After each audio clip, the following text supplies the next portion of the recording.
What's going on, guys? So I am heading into my last week in my Army Advanced Leader course.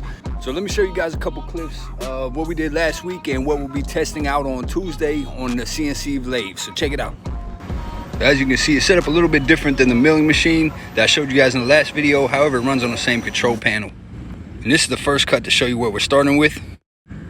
And this is about halfway through the process. I sped it up a little bit for you guys, but this is the program that we wrote, same to the milling machine. It's all automated. It's doing what we told it to do. And this is the finishing cut. And this is the finished product. We made about 4 separate pieces with different cuts. That's it, guys. So I'll be testing on Tuesday and graduating on Friday. I hope you guys enjoyed the little snippet, sneak peek, some different behind the scenes stuff we got going on in the Army. Definitely like and follow for more.